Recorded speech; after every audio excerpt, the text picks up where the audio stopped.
Sziasztok! Szeretnénk bemutatni a motorot. Ő lenne az, ő a Lada Niva blokkja.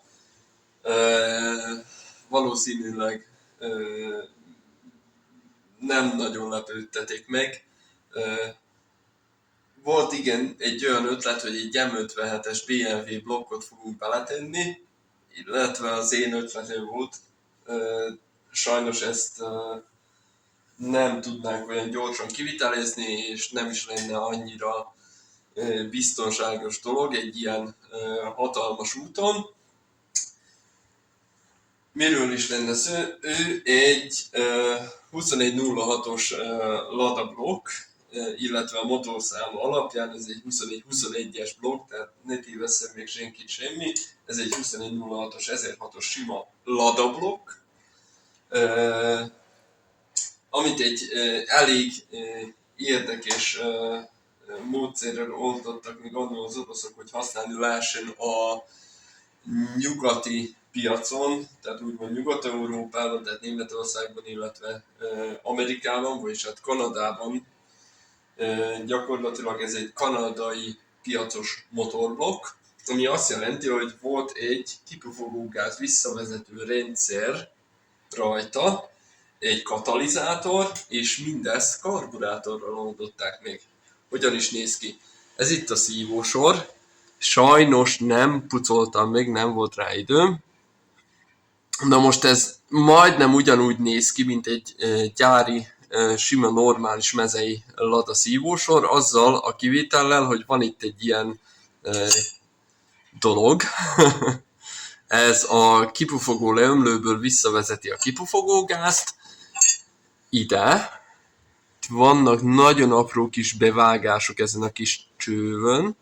Most nem hiszem, hogy látszódik, majd csinálok vágóképeket róla. És gyakorlatilag a nem elégetett benzinlevelgő keveréket még egyszer visszajuttatja a szívósorba, és újra elégeti ezzel. Valamilyen szinten egy kicsit gazdaságosabb a motor üzemeltetése, és javulnak a kipufogó kibocsátási normái, tehát nem annyira mérgezők a gázok. Most ezt ne vigyétek készpénznek, persze, hogy ugyanúgy mérgező, a kipufogó gáz az nem jó az embernek, tehát nem jó belélegezni. Tehát ezzel volt szerelve gyárilag a kis Niva. Érdekes tény, hogy a túlfolyó csővet benne hagyták gyárilag, ugyanúgy, mivel hogy egy sima mezei 2107-es karbi volt rajta. Egy sima egyszerű dupla torkos karburátor. Ez is egy különlegesség rajta, tehát ez itt, amit láttok, ez a vákuum vezérlése az EGR szeletnek, amit mindjárt megpróbálom előhalászni.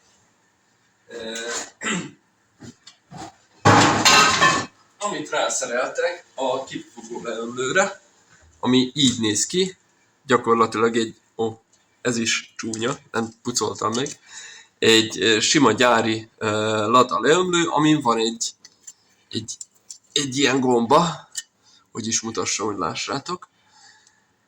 Tehát egy ilyen szelep lényegében, ami erre a csőre, vagy erre a kis kimenetre vezérli ki a kipufogó gázt, és ez gyakorlatilag így rá van kötve, hogy is áll ez egy pillanat. Most be fogok égni mindenki előtt. A nagy ladás, aki nem tudja. Basszus kulcs. Kicsit nehéz. Tehát valahogy így néz ki a szívósor, amikor össze lenne szerelve. Basszus. Kicsit meggörbítettem szétszereléskor a csővet. Tehát így néz ki a szívósor, és a leömlő egyben. És ez a cső, amit az előbb is mutattam, ez megy rá ide erre a kivezetésre.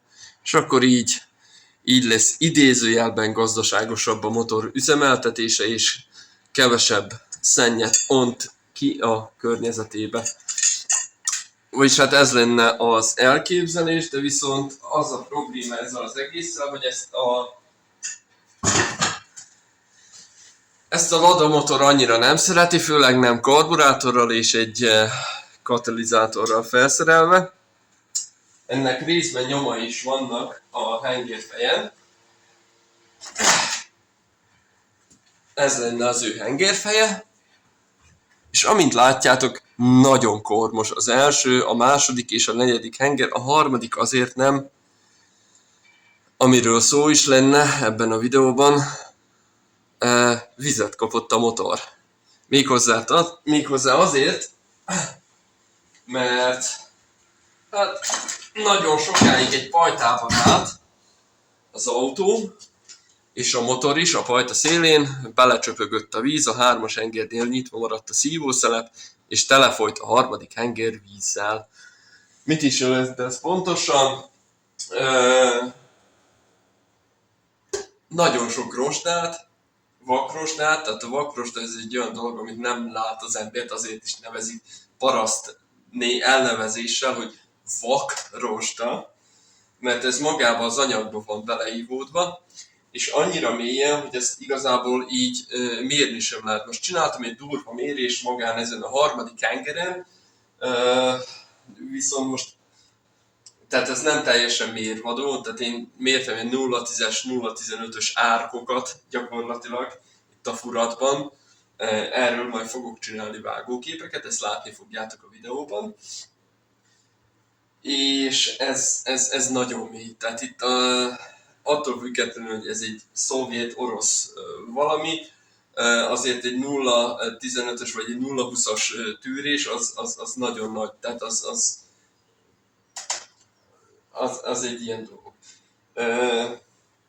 Beszéltem időközben egy gépműhellyel, akik régen nagyon sok motorot csináltak, mai napig is nagyon sok munkájuk van, borzasztó jó dolgoznak, nagyon pontosan.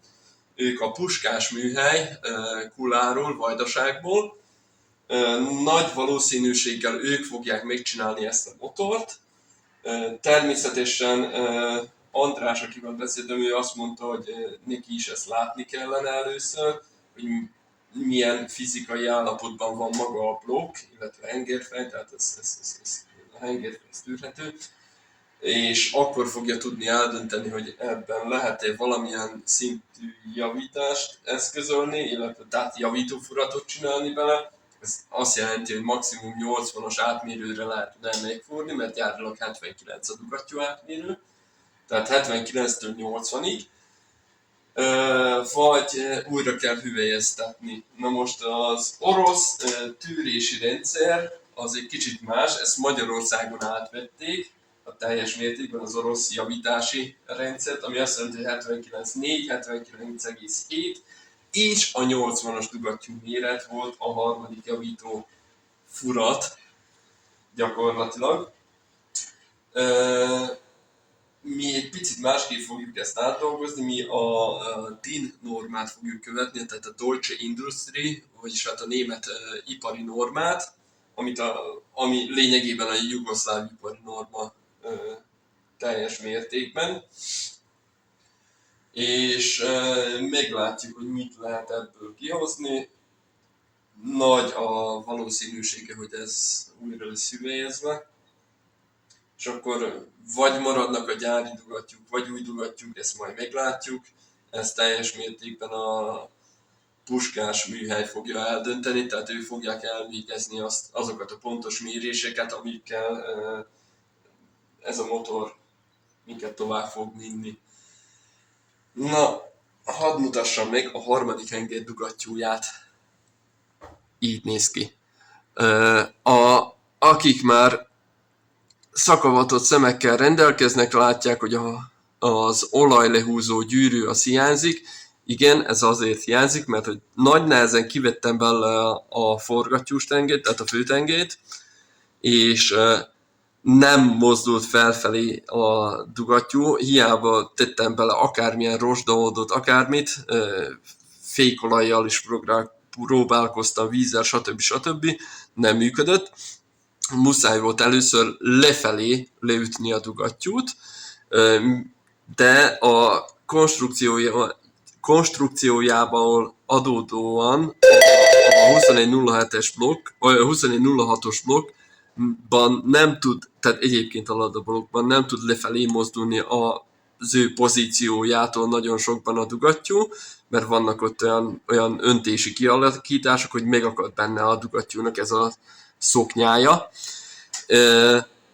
Tehát én ezt léjebb ütöttem, egy hideg vágóval, tehát csak simán egyszerűen letördöstem a gyűrűt, hogy azzal is egyel kevesebb akadály keletkezzen, miközben én ezt tolom majd kifelé, tehát a motor tájtája felé a dugattyút, és így sikerült nagy nehezen kiszedni ezt itt. Maga a dugattyú egész jó állapotban van, tehát ezt én simán beletenném egy motorba, vannak rajta kopáselek, de nem durvák, tehát 18 000 kilométeres a motor. A csapágyazása, tehát maga a hajtórúd karnak a csapágyazása, az egyszerűen új.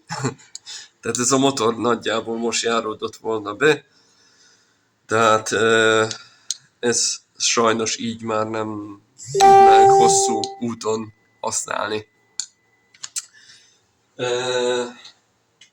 Hát ennyit a dugattyúról és a motor nagybani állapotáról. Arról már, ja igen, van egy kis puskám, muszáj, nem szeretnék annyira levegőbe beszélni. Hogyan tovább? A motorról annyit, hogy augusztusban el fogom vinni, vagy el fogjuk vinni a puskás műhelyhez. Ott egy néhány szót fogunk ejteni azoknak a kíváncsi fiatal nézőinknek, hallgatóinknak, akik követik ezt a csatornát, hogy nagyjából miről is van szó egy motor építésénél, hogyan is épül fel egy ilyen egyszerű Otto motor. És akkor meglátjuk, ott majd el fog dőlni, hogy javítható-e, vagy sem. Remélem, hogy nem volt annyira unalmas ez a mai kis beszámolóm. Ha tetszett, amit csinálunk, iratkozzatok fel, kövessétek be a Facebook és Instagram oldalainkat. Halljuk egymást! Sziasztok!